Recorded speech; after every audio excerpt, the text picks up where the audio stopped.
ನಮಸ್ಕಾರ ವೀಕ್ಷಕರೇ, ರೇಖಾ ಕನ್ನಡತಿ ಚಾನಲ್ಗೆ ಸ್ವಾಗತ. ಇಂದು ನಾವು ಪನ್ನೀರ್ ಮಟರ್ ಮಸಾಲವನ್ನು ಮಾಡುವ ವಿಧಾನವನ್ನು ತಿಳಿದುಕೊಳ್ಳೋಣ ಬನ್ನಿ. ಇದನ್ನು ಪರೋಟ ಜೊತೆ, ತಂದೂರಿ ರೋಟಿ ಜೊತೆ, ಚಪಾತಿ ಜೊತೆ, ಹಾಗೆ ನಾನ್ ಜೊತೆ ತಿನ್ನೋದಕ್ಕೆ ತುಂಬ ಚೆನ್ನಾಗಿರುತ್ತೆ. ಇದನ್ನು ಈಸಿಯಾಗಿ ಮಾಡ್ಕೊಳ್ಳೋ ವಿಧಾನವನ್ನು ನಾನು ನಿಮಗೆ ತಿಳಿಸ್ಕೊಡ್ತೀನಿ ಬನ್ನಿ. ಮೊದಲಿಗೆ ಒಲೆ ಮೇಲೆ ಒಂದು ಪ್ಯಾನನ್ನು ಇಟ್ಕೊಂಡು ಅದಕ್ಕೆ ಒಂದು 2 ಸ್ಪೂನ್ ಆಗುವಷ್ಟು ಎಣ್ಣೆಯನ್ನು ಸೇರಿಸ್ಕೊಳ್ಳೋಣ. ನಾನಿಲ್ಲಿ 200 ಗ್ರಾಮ್ ಆಗುವಷ್ಟು ಪನ್ನೀರನ್ನು ತೆಗೆದುಕೊಂಡಿದ್ದೇನೆ. ಅದನ್ನು ಇವಾಗ ಸ್ವಲ್ಪ ಶಾಲೋ ಫ್ರೈ ಮಾಡಿ ತಗೊಳ್ಳೋಣ.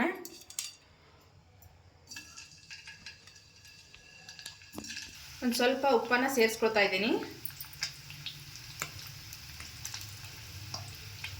ಹಾಗೆ ಸ್ವಲ್ಪ ಅಚ್ಚ ಖಾರದ ಪುಡಿಯನ್ನು ಕೂಡ ಸೇರಿಸ್ಕೊಳ್ತಾ ಇದ್ದೀನಿ.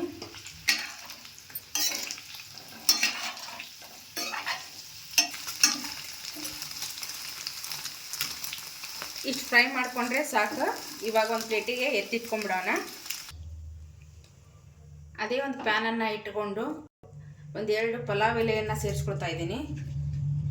ಹಾಗೆ ಒಂದು 2 ತುಂಡು ಚಕ್ಕೆ, ಒಂದು 2 ಲವಂಗ, ಹಾಗೆ ಒಂದು ಕಾಡು ಏಲಕ್ಕಿಯನ್ನು ಹಾಕ್ಕೊಳ್ತಾ ಇದ್ದೀನಿ. ಆಮೇಲೆ ಒಂದು ಸ್ಟಾರ್ ಮೊಗ್ಗನ್ನು ಹಾಕ್ಕೊಳ್ತಾ ಇದ್ದೀನಿ. ಇವನ್ನೆಲ್ಲ ಸರಿಯಾಗಿ ಒಂದ್ಸತಿ ಹುರ್ಕೊಳ್ಳೋಣ. 1 ಸ್ಪೂನ್ ಆಗುವಷ್ಟು ಜೀರಿಗೆಯನ್ನು ಸೇರಿಸ್ಕೊಳ್ತಾ ಇದ್ದೀನಿ. ಇವಾಗ ಸ್ಪೂನ್ ಆಗುವಷ್ಟು ಧನಿಯನ್ನು ಸೇರಿಸ್ಕೊಳ್ತಾ ಇದ್ದೀನಿ.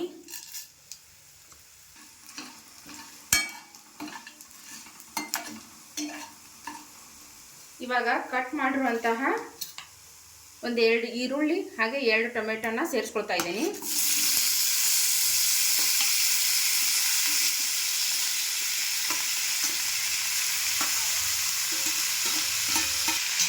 ಒಂದು 4-5 ಗೋಡಂಬಿ ಹಾಗೆ ಒಂದು 4-5 ಬಾದಾಮಿಗಳನ್ನು ಕೂಡ ಸೇರಿಸ್ಕೊಳ್ತಾ ಇದ್ದೀನಿ. ಇಲ್ಲಿ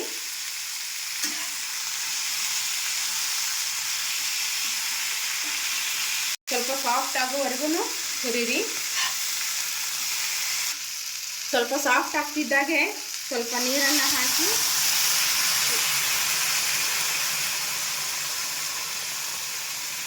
ಕುದಿಯೋದಕ್ಕೆ ಬಿಡೋಣ.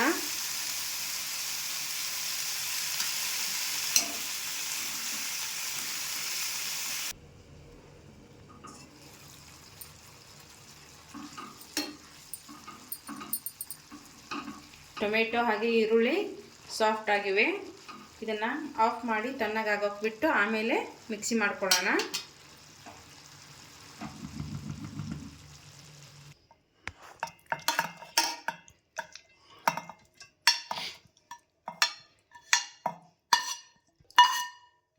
ಸ್ವಲ್ಪ ನೀರು ಹಾಕಿ ಮಿಕ್ಸಿ ಮಾಡ್ಕೊಂಬರ್ತೀನಿ ನಾನು ನುಣ್ಣಗೆ.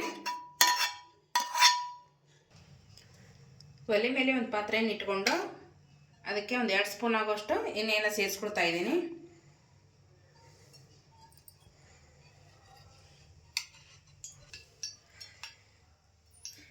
ಎಣ್ಣೆ ಬಿಸಿ ಆಗ್ತಿದ್ದಾಗೆ ಸ್ವಲ್ಪ ಸೊಂಪನ್ನು ಹಾಕೋಣ. 1 ಸ್ಪೂನ್ ಆಗುವಷ್ಟು ಶುಂಠಿ ಬೆಳ್ಳುಳ್ಳಿ ಪೇಸ್ಟನ್ನು ಹಾಕ್ಕೊಳ್ಳೋಣ.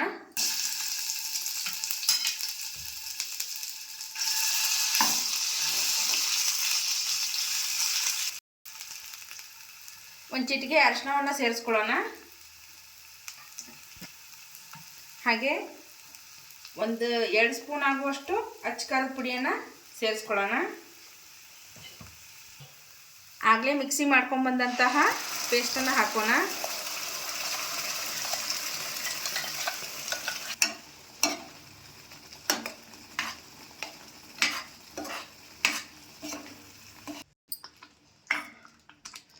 ಒಂದು ಬಟ್ಲಷ್ಟು ವಟಾಣಿಗಳನ್ನು ನಾನು ಕುದಿಸ್ಕೊಂಡು ತೊಗೊಂಡ್ಬಂದಿದ್ದೀನಿ. ಇವಾಗ ಮಿಕ್ಸ್ ಮಾಡ್ತಿದ್ದೀನಿ.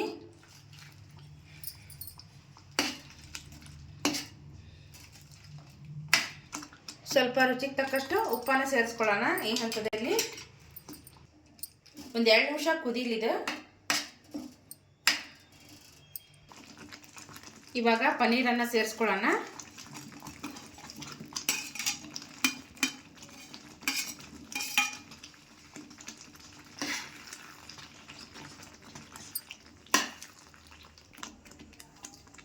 ಇವಾಗ ಲಾಸ್ಟಲ್ಲಿ ಕಸೂರಿ ಮೇಥಿಯನ್ನು ಹಾಕ್ಕೊಳ್ಳೋಣ. ಸ್ವಲ್ಪ ಇನ್ನೊಂದು ಸ್ವಲ್ಪ ಕೈಲೇ ಕ್ರಷ್ ಮಾಡಿಬಿಟ್ಟು ಹಾಕ್ಕೊಳ್ಳೋಣ.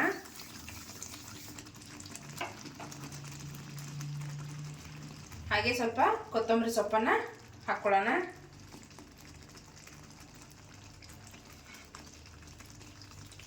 ಇಷ್ಟಾದರೆ ಆಯಿತು. ಯಾವ ಥರ ಬಂದಿದೆ ನೋಡಿ ವೀಕ್ಷಕರೇ, ಪನ್ನೀರ್ ಮಟರ್ ಮಸಾಲ. ಇದನ್ನು ನೀವು ಒಂದು ಸತಿ ಮನೆಯಲ್ಲಿ ಮಾಡ್ಕೊಳ್ಳಿ. ರೇಖಾ ಕನ್ನಡ ಚಾನಲನ್ನು ಸಬ್ಸ್ಕ್ರೈಬ್ ಮಾಡಿ, ಶೇರ್ ಮಾಡಿ, ಲೈಕ್ ಮಾಡಿ, ಕಮೆಂಟ್ ಮಾಡಿ. ಮರೀದೆ ಬೆಲ್ ಬಟನನ್ನು ಕ್ಲಿಕ್ ಮಾಡಿ. ಧನ್ಯವಾದಗಳು.